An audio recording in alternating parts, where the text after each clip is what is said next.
discusión, la primera pregunta que se me ocurre es cómo estamos estudiando hoy Chile, en términos no solamente de la historia social, sino de la otra, por así decirlo, escuela historiográfica que uno podría reconocer. Eso en primer lugar. En segundo lugar, normalmente siempre se vincula la idea de historia social o de nueva historia en Chile, valga la repetición, a la historia social. Y usted normalmente en la ponencia vinculó la noción de historia social con historia total. Y a mí me surge la pregunta en ese sentido, si la nueva historia en Chile no ha privilegiado una cierta totalidad, porque si bien es necesario recuperar el sujeto popular y entregarle una conciencia y este proceso de conocimiento que usted está hablando, también ha habido una preferencia muy marcada de dejar fuera ciertos sujetos que yo creo que podrán haber tenido la historicidad o como usted habla en el historiador de la historiología, el gerundio permanente, pero no quedan fuera de la historia nacional. Esas serían mis dos preguntas.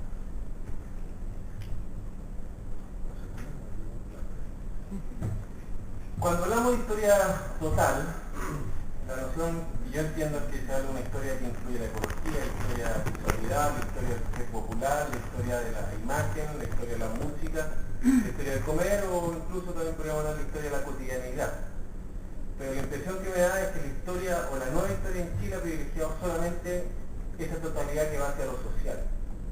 No hay una nueva historia en Chile que hable de la visualidad, una nueva historia en Chile que hable de la lingüística, una nueva historia en Chile que hable de cualquier otro aspecto que sea dentro de esa totalidad.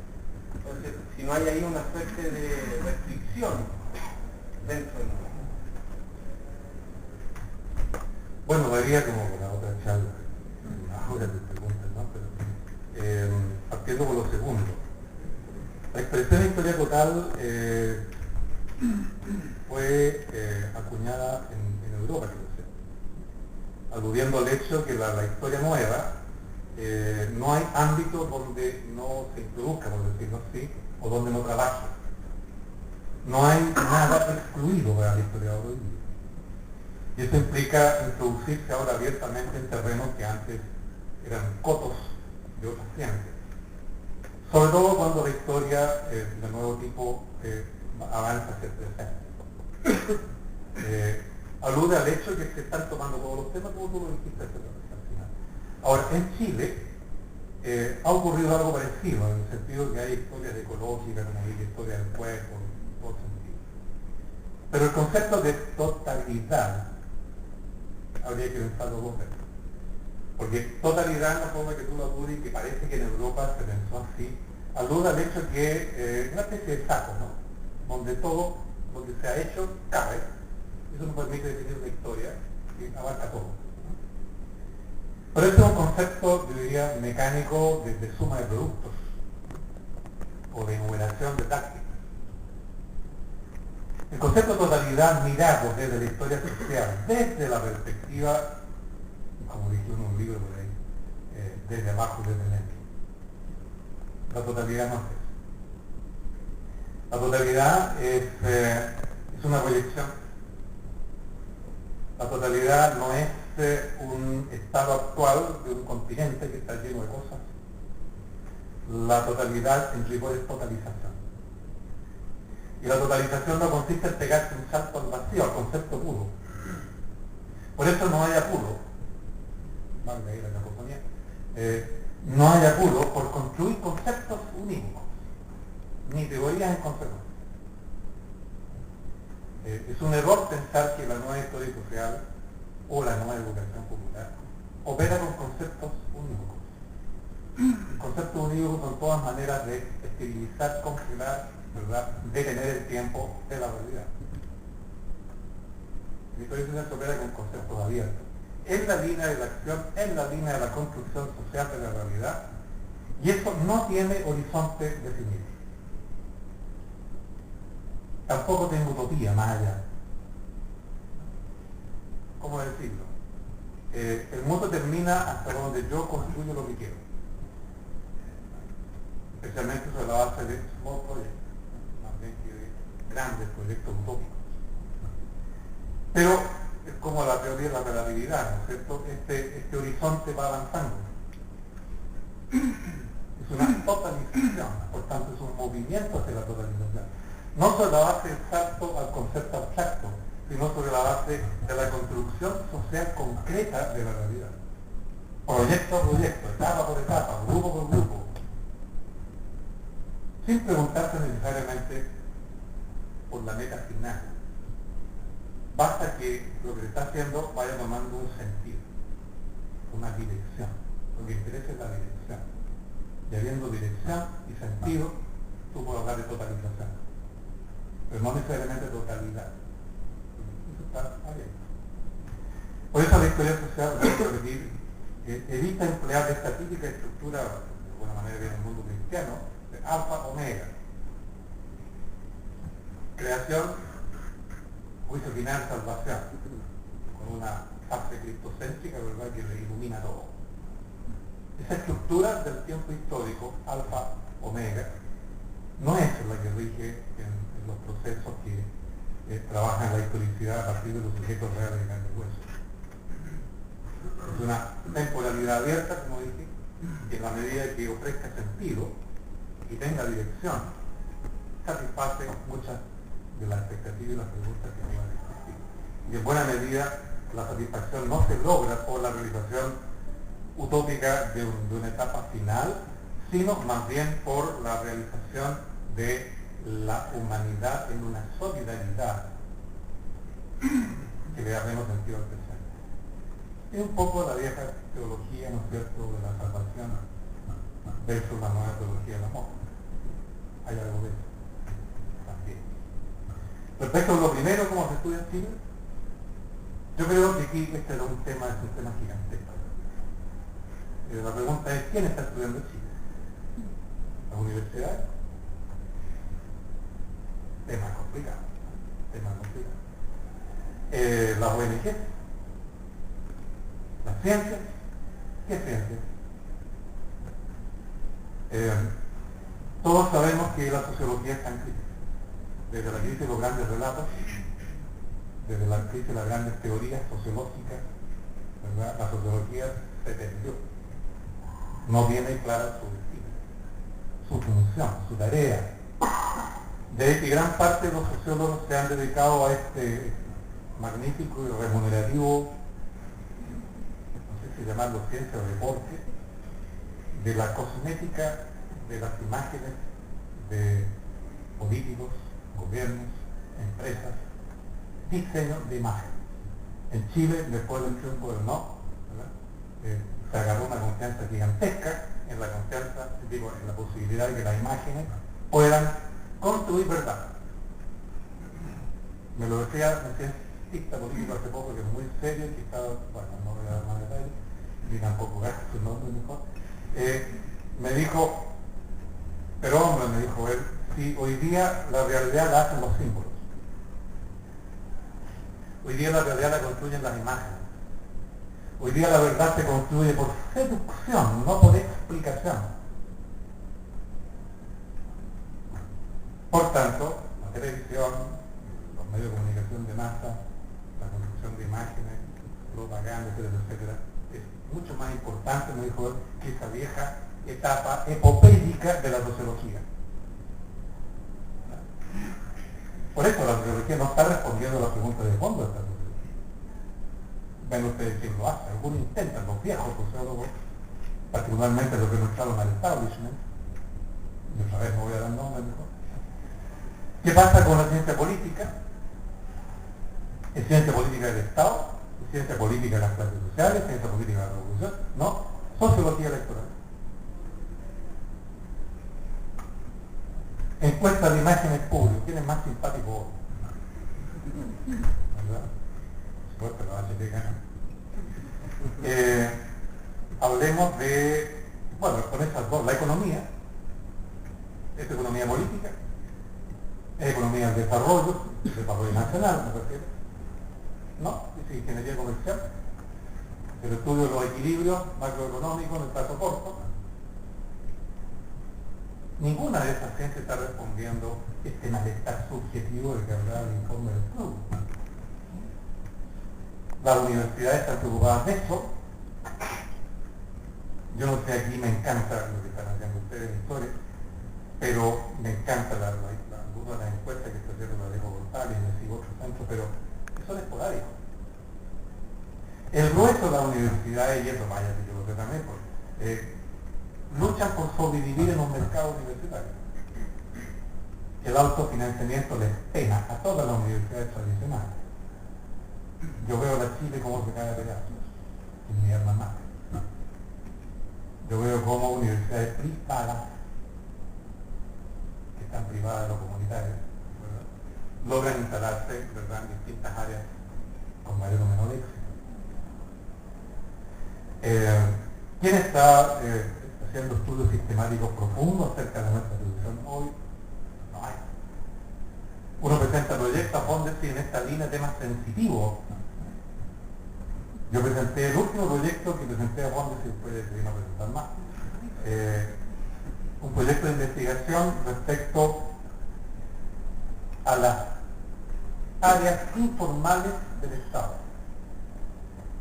O sea, aquellas áreas informales no transparentes donde se toman decisiones, ¿verdad?, semi-privadas, atendiendo al hecho que este Estado neoliberal tiene una estructura transparente pequeña y una gran masa, un gran racimo colgante de consultoras, de ONG, de microempresas que hacen trabajos de investigación, diagnóstico, ejecución de proyectos, etcétera, el área privada, el mercado semioculto del Estado, que es donde está estallando la corrupción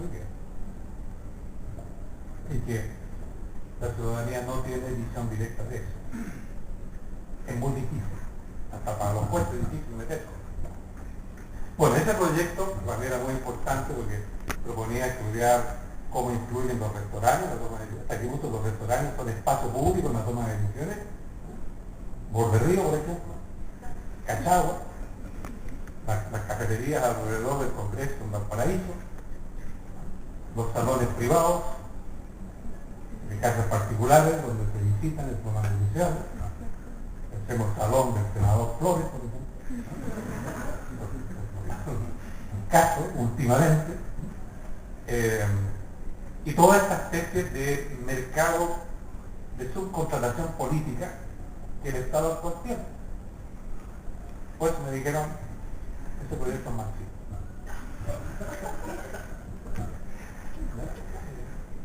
No, nunca más.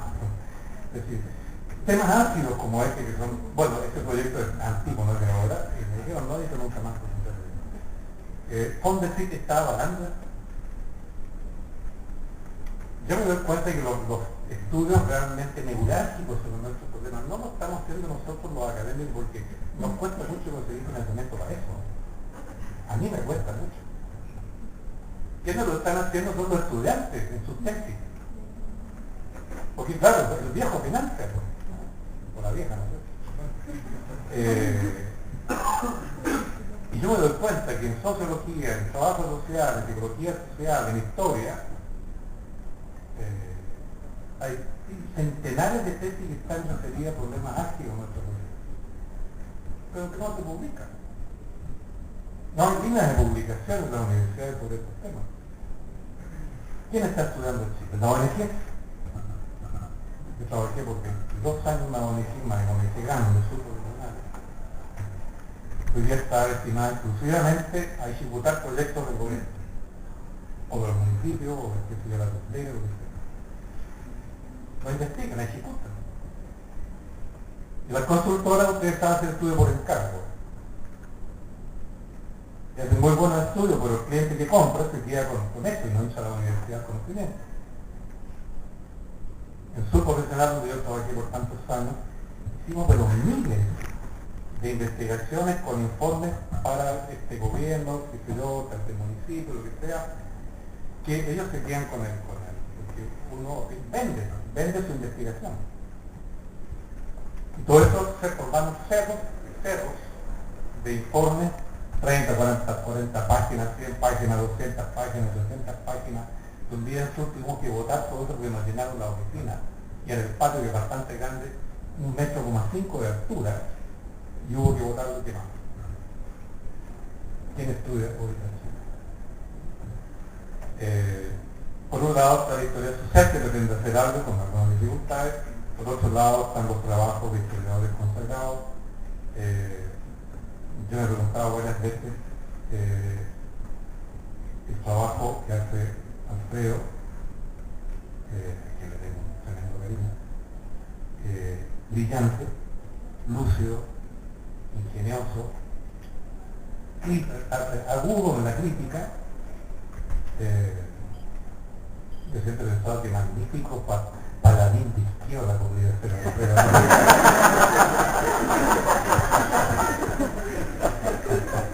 Podríamos asociarnos.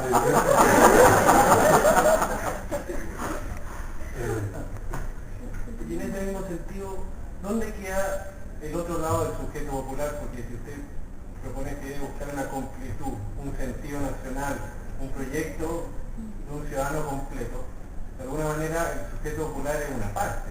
Entonces, ¿dónde está el otro complemento? Porque si no se estudia, se está realmente excluyendo, y ese sentido, tarde o temprano, va a explotar de otra forma.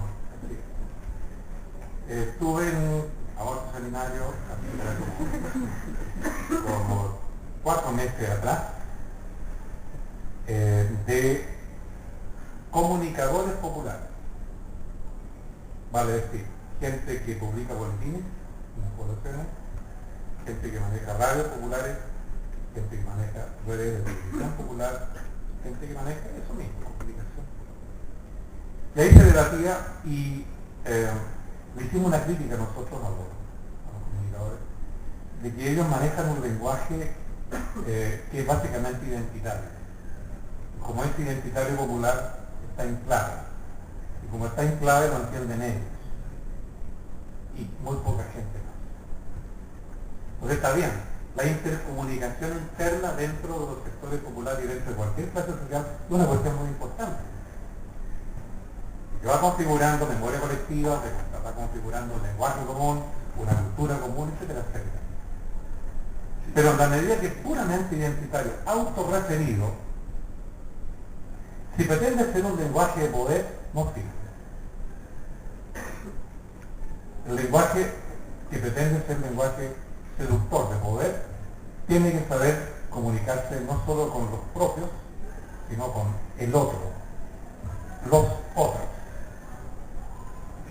que para Jean-Paul Sartre como sabemos era el infierno, ¿ya?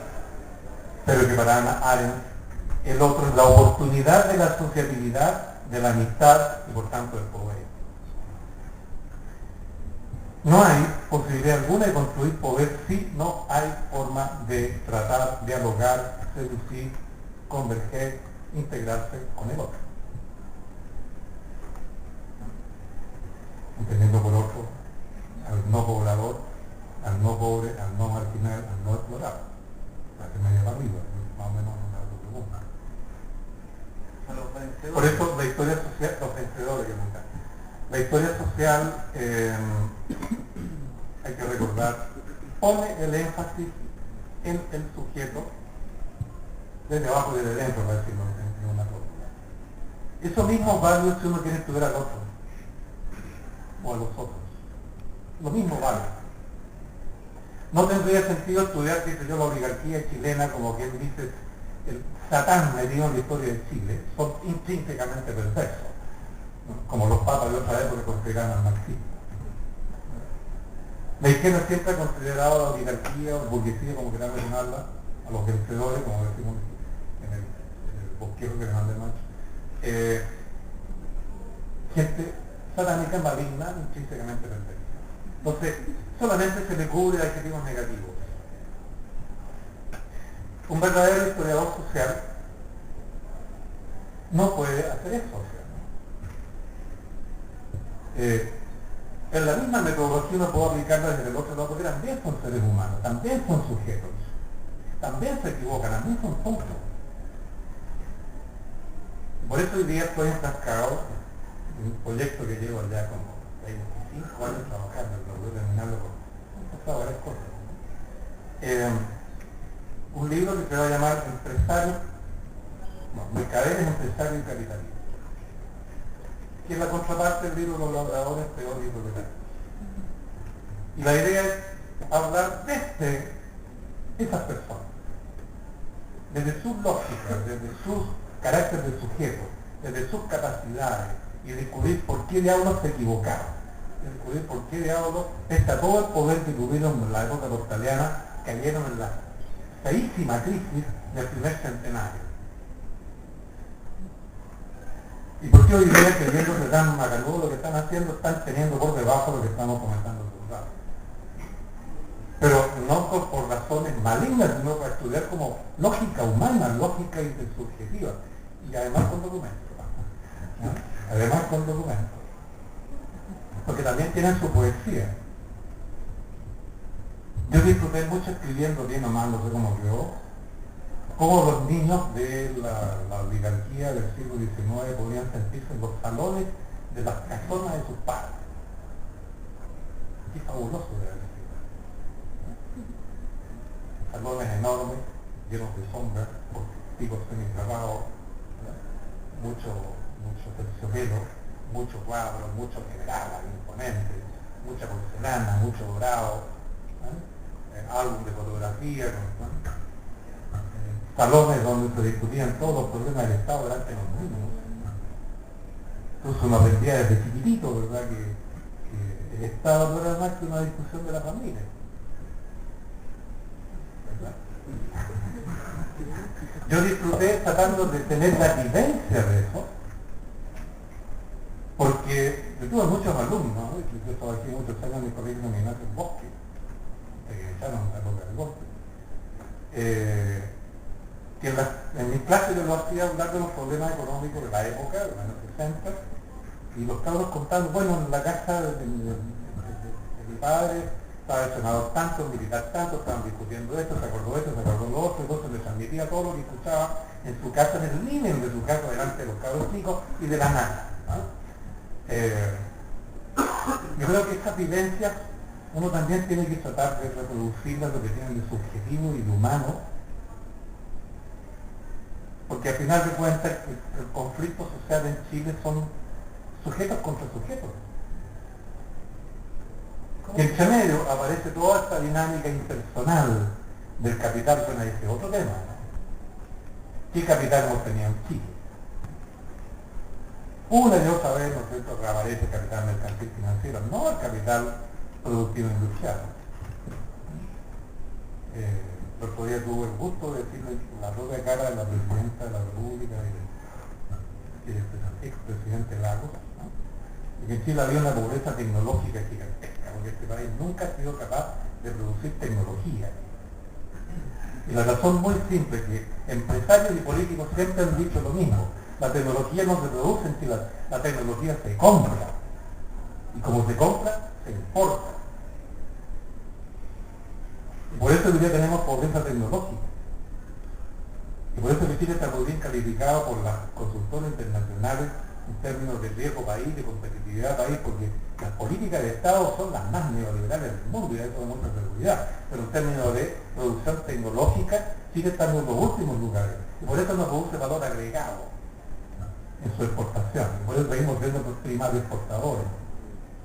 Y por eso nuestra oligarquía, nuestra burguesía actual, es la misma del siglo XIX con otro nombre, son mercaderes y financieros. Pero no hay lucha. Bueno, la idea es que la historia social no puede tratar al otro como un alien. No es un alien, son sujetos también, ¿no? Y se equivocan. También son tontos. Igual que uno. No sabe hacer una revolución, ellos tampoco saben desarrollar el país, ¿no?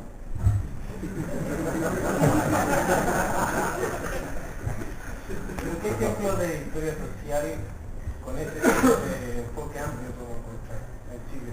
Pensando incluso en algunos personajes que han excluido a otros pensadores por supuestamente no ser originarios de un sector social, que no pueden pensar sobre una cierta temática. Uno cae en ideas de exclusión violenta también, o sea. Tú estabas preguntando por cómo hoy día se estudia Chile. Dentro de esa idea, cómo está trabajando la historia social y cómo la historia social se tiene que justamente articular de una nueva forma, porque la propuesta está, como usted dice, empezando a abrirse al partido. No, yo creo que la historia del otro, por estudio del otro, se está realizando en Chile, estamos en etapas iniciales. Me parece notable el hecho que Gonzalo Vial, por ejemplo, con toda su perspectiva, ha hecho una historia de Chile que ha reconocido, ya ha hecho un estudio incluso que ha hecho aportes significativos respecto al tema de la cuestión social de comienzo del siglo XX. Él ha hecho un tratamiento de ese problema que me ha parecido incluso muy iluminador para muchas cosas que yo no conocía, que supera de lejos a muchas cosas que intentaron hacer los historiadores marxistas sobre esta etapa. Gonzalo Vial ha hecho un esfuerzo para estudiar al otro, los marginales, los explotados, con una perspectiva histórica que, por lo menos para esa etapa y ese problema, me pareció a mí enriquecedor. Yo veo también que Alfredo, liberal conservador, en este orden, o conservador liberal, a la larga, no sé, también tiene una mirada que permite ir más allá de una, digamos, una historiografía desde las élites. Con Alfredo siempre hemos discutido a la distancia, nunca de cara a cara, de que él dice que la historia la hacen las élites, o las clases poderosas. Yo digo que también hay historia en los marginados, porque en el la marginalidad es historia, en primer lugar. Pero los marginados hemos querido hacer historia también, no hay lo malo, pero se ha intentado. Pero Alfredo ha ido más allá de esta mirada puramente elitista y ha introducido conceptos generales que le permiten a la sociedad mirar a la sociedad desde distintas perspectivas simultáneamente. Yo entiendo más en buena medida tu trabajo, conceptos como modernidad, modernización, como un concepto amplio, a la cual se subordina la oligarquía, como también los esfuerzos que se hacen desde las otras clases sociales. Hay, no sé si llamarlo revisionismo. Yo creo que la historiografía, en tanto está abocada a los temas centrales del país, que responde a las demandas de conocimiento del país, la historiografía va a estar siempre en revisión. Solo esa historia que elude el tema, que se mete en un supuesto canon de ciencia por la ciencia, es la que no se innova, la que no se revisa. El revisionismo histórico es vida. Yo creo que Gonzalo Vial, como maestro, no sé si Patricia Arancibia, no ha revisado bien toda su obra, está en esta revisión que permite revitalizar las perspectivas historiográficas, ¿no? Y en historia social popular es lo mismo, estamos haciendo esfuerzo por estudiar también, y aquí hay vacíos gigantescos que cubrir, tanto por el lado de la historia más, digamos, de élite, como de la historia más de abajo, desde luego las clases medias. Aquí hay un vacío gigantesco, y Carmen Silver podría decir, Chile está muy mal estudiado en su rango medio. No hay historia. Y las historias que hay, ¿verdad?, son sentido común. Todo lo que siempre hemos pensado en las clases medias aparece en estos textos. Estoy pensando en el libro de Salcedo, o los viejos libros del dicho de Julio Vega, todavía sigue vigente, ¿verdad?, que está casi medio siglo. No hay, y es clave. Es clave. Clase media burocrática en nuestra época, clase media vinculada al mercado, el día de hoy, clase media con proyectos de desarrollo vertical hacia arriba en nuestras épocas, clase media que circula en competitividad en el día actual, ¿verdad?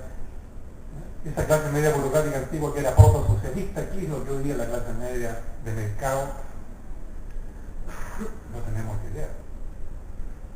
Y es el mundo de los profesionales, es la gente que está en el gobierno, la gente que dirige los partidos, la gente que dirige las universidades, etcétera, la gente que forma las universidades. No sabemos, hay un vacío enorme. ¿Acaso porque las clases medias nunca las hemos visto como el otro? ¿Verdad? Son una especie de nadie, hay que estudiar a un nadie también, de alguna manera. Yo creo que estamos en etapas iniciales en ese sentido, y pienso, por ejemplo, Lucho Ortega está entrada por ese lado de la historia económica, nosotros por el lado de la empresarialidad, la clase alta, etc. Pero falta mucho. Me gustaría ofrecer la palabra a los dos expositores, Alfredo, Miguel, y posteriormente al público. Después hacer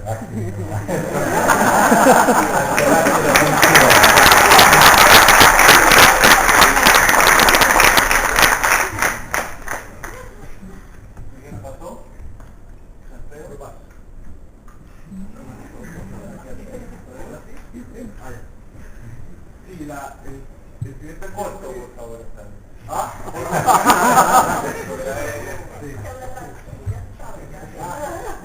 El primer planteamiento ofrecido por ustedes en términos de la reflexión historiográfica, en términos de su reflexividad concreta, básicamente me recuerda mucho a la tradición italiana de los estudios sociales, que básicamente combina como el marxismo gramsciano, es entender que básicamente el conocimiento no es solamente un binario, sino que tiene una capacidad estadística en términos orgánicos. Ahora, el tema está en que muchas de las líneas desarrolladas, como por lo que se llama media historia, la historia social, cuando apunta como al sujeto perdedor de la historia, básicamente, o lo que se llama en terminología más bonita, el loser, el sujeto perdedor de la historia, básicamente se pierde un poco justamente ahí en la línea de esos estudios, que es básicamente entender la problematización desde la derrota. Lo refiero ¿La qué? Perdón. a la problematización desde la derrota. Problematización. En términos de que, por ejemplo, cuando Gramsci abarca el problema del desayorno, justamente a entender que no es solamente que la élite sea un grupo de gente malvada, sino que es también la incapacidad propia de poder generar una propuesta en términos de conducción estratégica de esas masas o de estos sujetos. Y en términos concretos, por ejemplo, cuando usted alude a la quema de libros, yo pienso otro sujeto, que es básicamente la persona que ya va a leer esos libros y que está estudiando y podemos conceptualizarlo en términos numéricos como Sánchez moroso. Para mí ese sujeto va a entrar a la Universidad de Chile. No muy por gente que come libros, para mí esa gente ya está en la cárcel. Básicamente ahí no hay una estrategia de construcción. ¿No? Entonces un poco esa politización de cuestiones que básicamente no tienen un carácter político afirmativo, sino que es solamente una reacción desde la negatividad, por un lado. Y por otro, la tradición también de los estudios políticos italianos, básicamente la línea de Gaetano Mosca o de Vilfredo Pareto, que entender como esa especie de hermenéutica de la otredad contra la otredad, es básicamente dos otredades que están en su otredad del otro.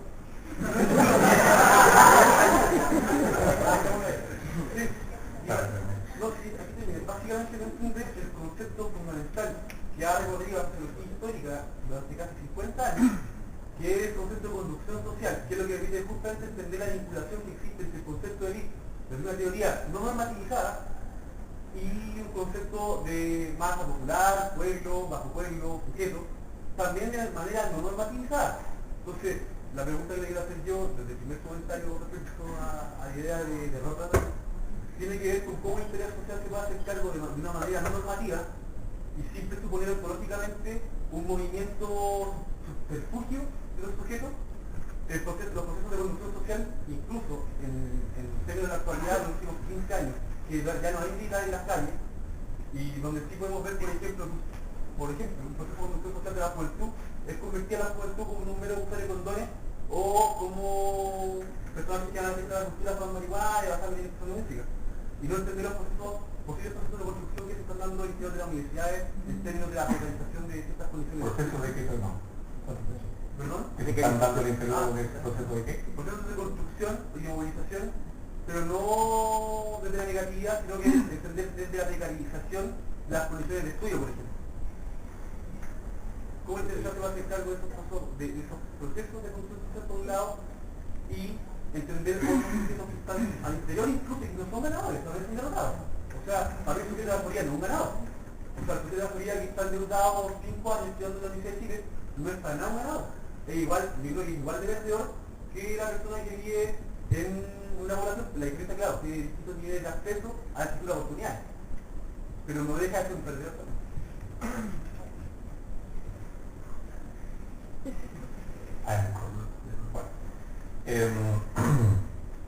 Me parece que lo central de tu comentario tiene que ver con la idea de conducción. En el sentido de que, no sé, ¿a qué está llamando exactamente conducción? A la posibilidad realmente de conducir, llevar, vanguardizar, de alguna manera comandar, etc. O estás pensando conducción en el sentido de que hay autoconducción, por tanto se marca una línea de una dirección de avance. Bueno, yo diría que eso lleva al tema de los movimientos sociales, lleva al tema de la organización popular, lleva al tema de la cultura. Como son 3 temas y todos son grandes, yo me quedaría solo con el tema de la cultura.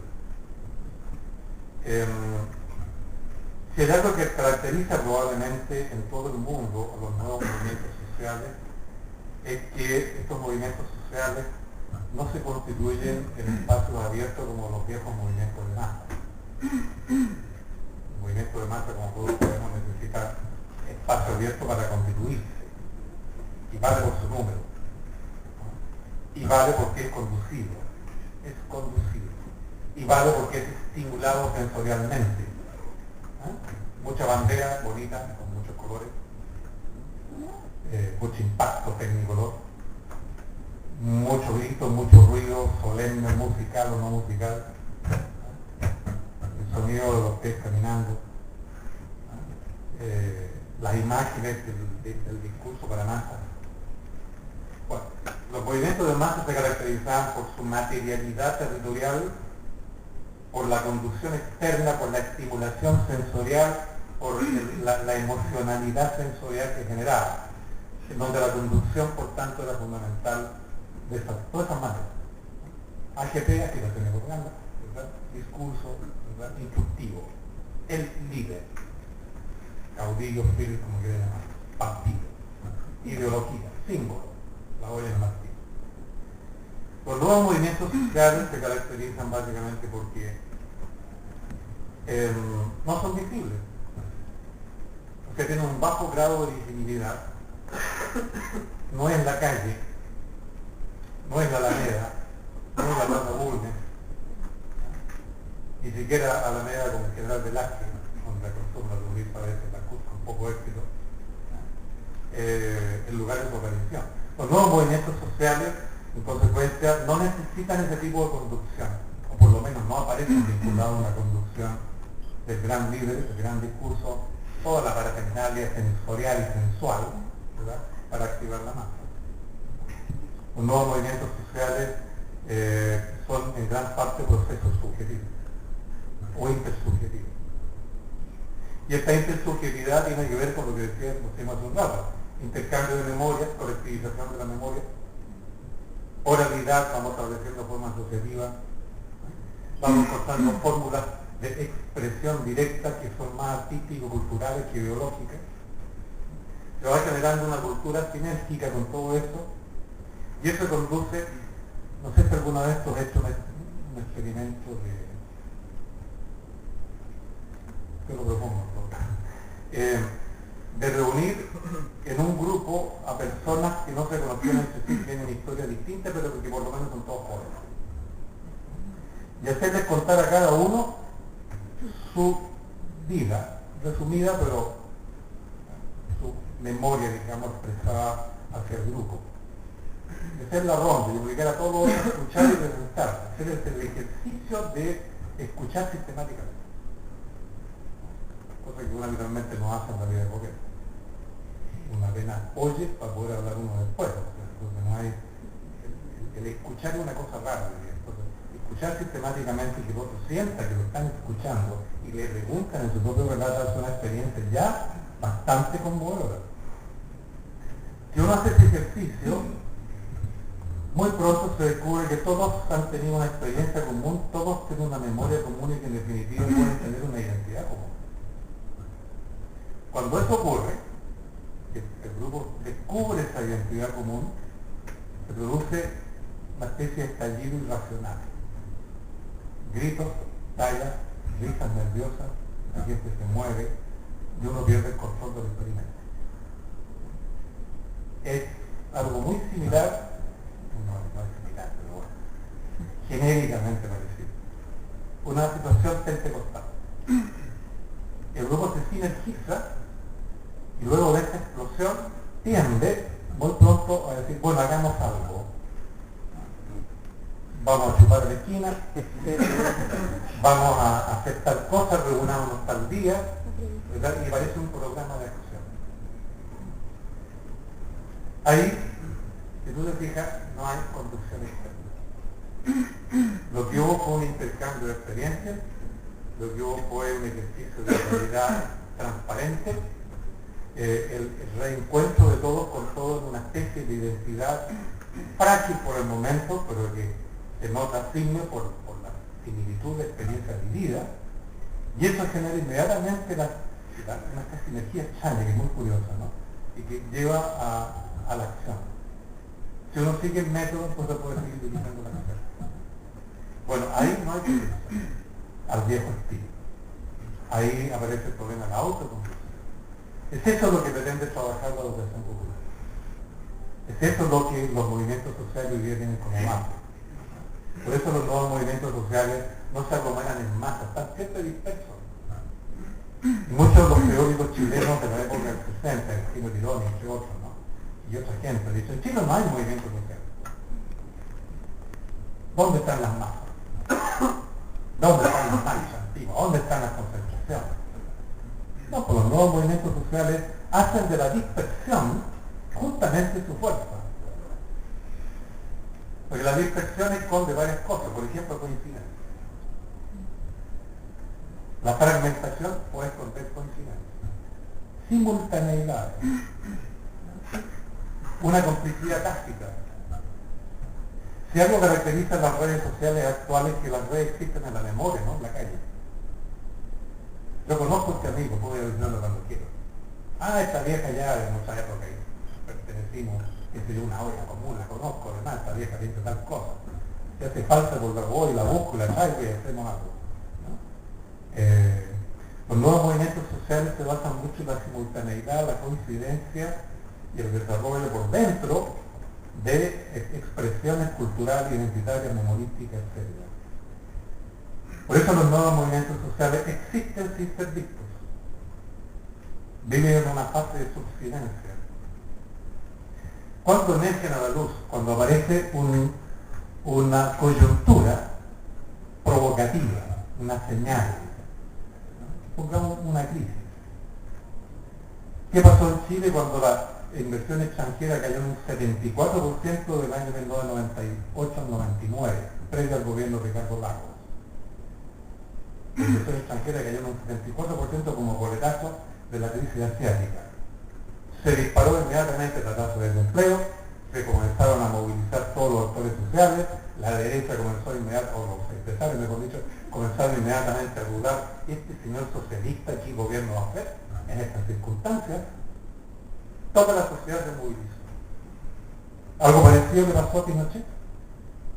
Estaban todas las redes formadas al 83 y vino la crisis y le aparecieron 22 jornadas de protesta que nadie pudo explicar cómo diablos aparecieron. Por eso los nuevos movimientos sociales se caracterizan porque no están preocupados de tener o no tener conducción, organización central, federación, lo que sea. No porque sí, los cabros de las universidades prefieren los colectivos a la federación. Y a veces hay conflicto entre los federalistas, ¿no? y los colectivistas. Por eso prefieren la asamblea abierta a las estructuras jerárquicas. Por eso critiqué al maestro, cuando dijo primero hablen los ponentes y después ustedes, que es nuestra jerarquía. No, con los nuevos movimientos sociales hablan siempre en horizontal, en serio horizontal. Interesa la circulación del liderazgo y no la verticalización del mismo. Es un gran tema, yo creo que tuvimos en video en la llaga, una cuestión central en el día de hoy. ¿Cómo se mueve uno? Espero que me den instrucción, ¿verdad? Espero ver por escrito, o ya yo sé qué hacer, y sé con quién hacerlo, y sé que puedo hacerlo. No tiempo. ¿Queda más tiempo? Ahora lo tenemos para las preguntas. Usted decide.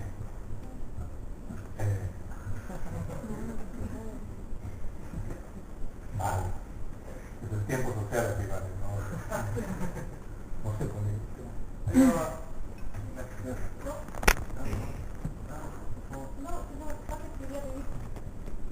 Más que nada, hacer un comentario y pedir un consejo. Lo que pasa es que cuando se hace esto, hablarnos, hay una visión sumamente pesimista que es clara. En cierta medida también, cuando tomó el tema de la memoria, que lo volví a tomar con este comentario, me recuerda a un libro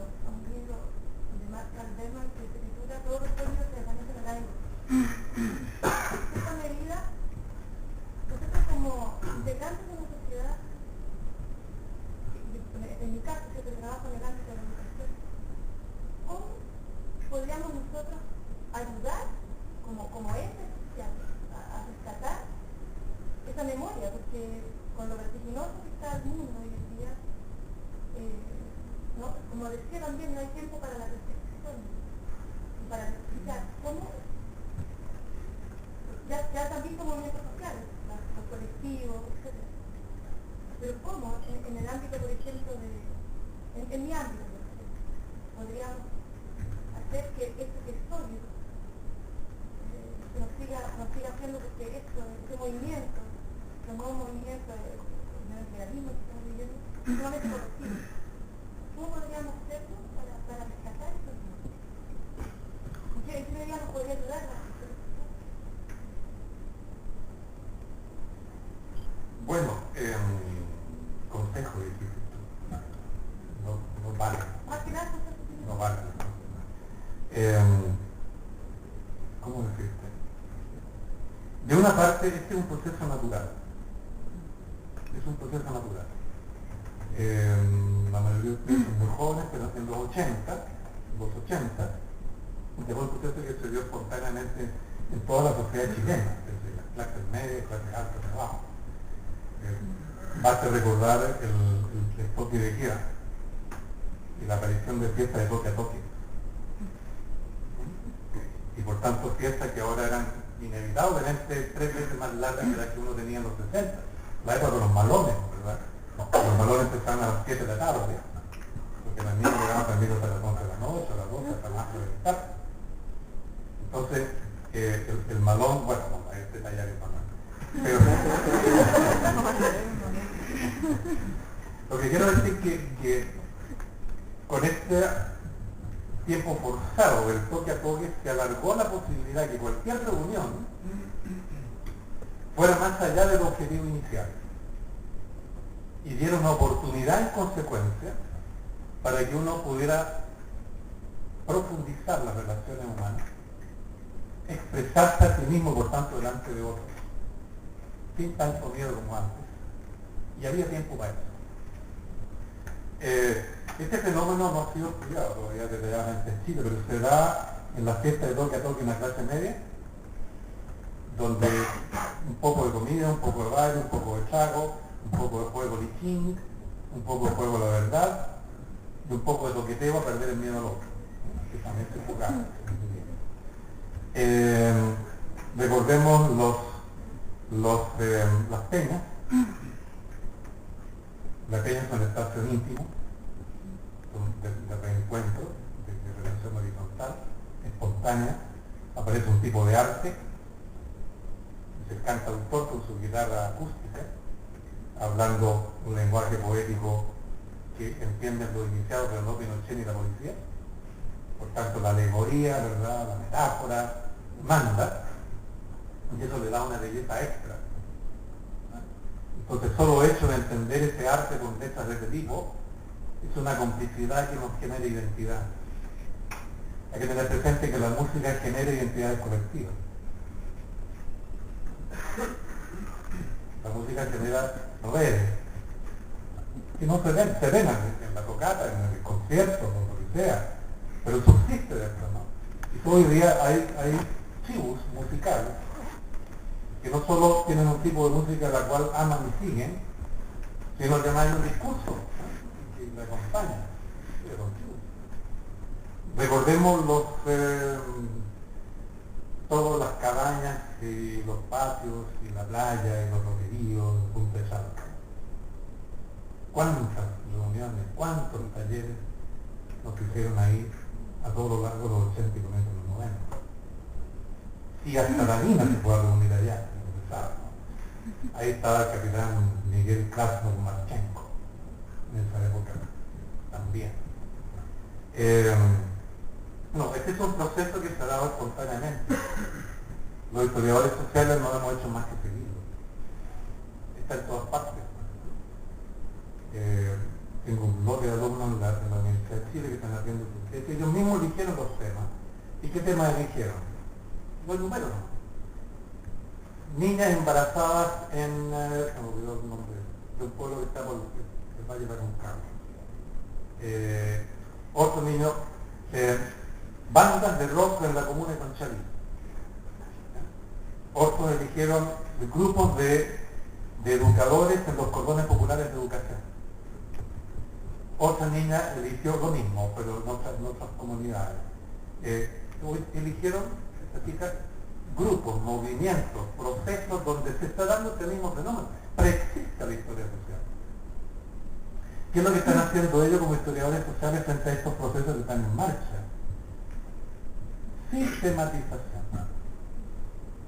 Lo que les falta a los procesos espontáneos, los procesos sociales, siempre es sistematización. ¿Qué significa sistematización? Hagamos un balance de lo que hemos hecho, hagamos un balance de lo que pensamos, hagamos un balance de cuánto poder tenemos, hagamos un balance de qué es lo que podemos hacer, hagamos un balance con quién podemos asociarnos, ¿verdad? Aclaremos el cuento y ahora avancemos racionalmente. Las 6 tesis que estoy dirigiendo en este momento en mi familia es lo mismo, es iniciativa de ellos. O sea, no es que uno tenga que crear una instancia, pero la instancia está a todos niveles. Lo que pasa es que uno no tiene acceso a ciertos niveles, no tengo ningún acceso, por ejemplo, a niveles empresariales. Funcionan así. Hay redes de empresarios, como hay redes de políticos, hay redes de religión. Me han invitado varias veces este año los jesuitas, ¿no? A hablarles también unas cosas. Y también son una red también.